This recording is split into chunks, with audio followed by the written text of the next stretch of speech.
शुक्रिया जनाब स्पीकर। जनाब स्पीकर, बहुत अच्छा किया आपने जनाब स्पीकर के रूल्स को सस्पेंड करके हम अपने उन अजीम बेटों को, अफवाज पाकिस्तान के उन बहादुर बच्चों को, जवानों को, ऑफिसर्स को, जो एक बड़ी लंबी मुद्दत से इस मुल्क में न सिर्फ हमारा दफा कर रहे हैं, अपनी जानों की कुर्बानी दे रहे हैं, शहीद हो रहे हैं और वतन अजीज़ को उन्होंने हर किस्म की जंग से महफूज करने के लिए एक काबिल फ़ख्र किरदार अदा किया है। शायद ही कोई दुनिया में ऐसी फ़ौज हो जनाब स्पीकर जिसने इस किस्म के संगीन हालात का इतने लंबे अरसे तक मुकाबला किया। जब से पाकिस्तान मार्ज़ वजूद में आया, शायद उस दिन से ही हमारे दुश्मन जो पाकिस्तान को दुनिया के नक्शे पर नहीं देखना चाहते, उन्होंने हर तरह के हरबे इस्तेमाल किए कि पाकिस्तान को जितना भी नुकसान पहुंचाया जाए वो पहुंचाएं। और ये भी दुनिया के इल्म में बात है कि ये दहशतगर्द कौन लोग जिन्होंने पूरी दुनिया का सुकून बर्बाद किया, जो इंसानियत के दुश्मन हैं, जिनमें कोई रहम नहीं है, जिनका कोई मजहब नहीं है, जिनका कोई अकीदा नहीं, वो सिर्फ जुल्म और बर्बरियत पर यकीन रखते हैं।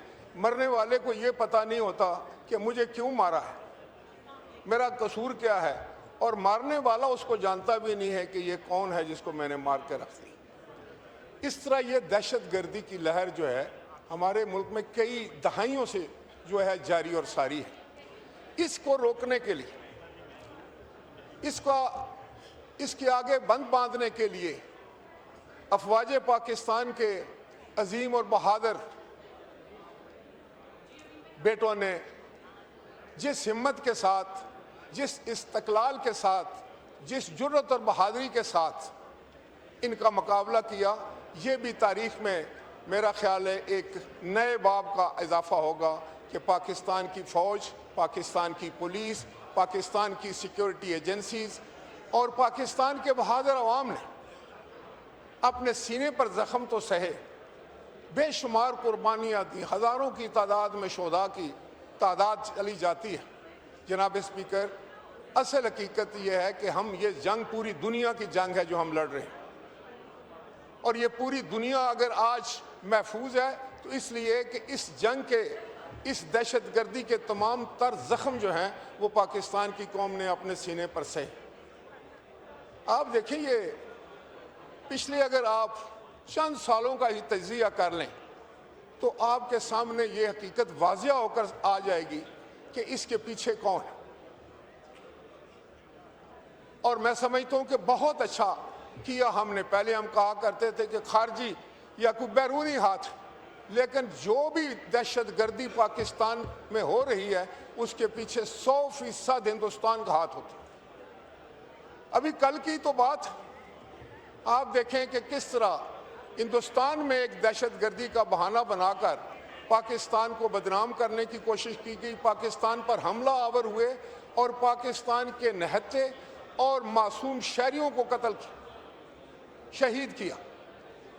यहाँ पर भी फिर मैं खराज तहसीन पेश करूँगा अपनी अफवाज को, उन बहादुर कमांडरों को, सिपह सलार को, फील्ड मार्शल साहब को, कि जिनकी सरबराही में एयर फोर्स ने, नेवी ने और हमारी आर्मी ने दुश्मन के दांत खट्टे कर दिए और पाकिस्तान का नाम सारी दुनिया में बुलंद किया। इन हालात में कि जब हम दिन रात दहशतगर्दी से नबर्द आज़मा, शायद एक दिन भी इन्होंने हमें चैन से जो है वो दिन गुजारने नहीं दिया, और फिर उसके बाद जो है कुछ नाकबत अंदेश लोग दुश्मन के हाथों में ही खेलना शुरू कर देते हैं और अपनी अफवाज और अपने इदारों के खिलाफ ही प्रोपेगंडे का शिकार होकर उनके खिलाफ जो है वो बातें करनी शुरू करते हैं।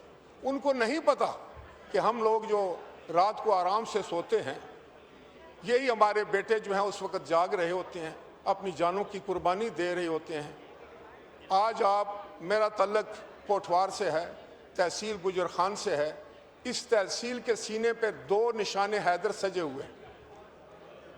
हमारे सबसे पहला निशाने हैदर कैप्टन राजा मोहम्मद सरवर शहीद जो था, उसका तल्लक भी मेरे हल्के से गुजर खान से है। सवार मोहम्मद हुसैन शहीद का तल्लक भी मेरे हल्के से है। हमारा कोई कब्रिस्तान ऐसा नहीं है जनाब स्पीकर जहां आपको पाकिस्तान का झंडा ना नज़र आए। वो पाकिस्तान का झंडा जो है वो किसी शहीद की कब्र पर होता है और उस पर लोग फ़ख्र भी करते हैं। मैंने खुद देखा है, लोग कहते हैं कि हमारे कब्रिस्तान में 2 शहीद हैं, कोई कहता है जी हमारे में तो 3 शहीद। ये है वो जज्बा इस कौम का, यह है पाकिस्तानी कौम। इसको दुनिया की कोई ताकत शिकस्त नहीं दे सकती, इसको दुनिया का कोई दहशतगर्द जो है वो डरा नहीं सकता।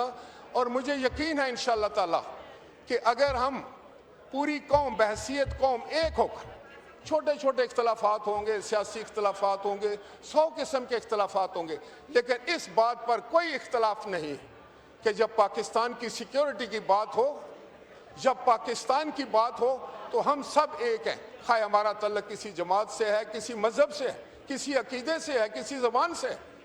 और यही बात है, यही वो ताकत है।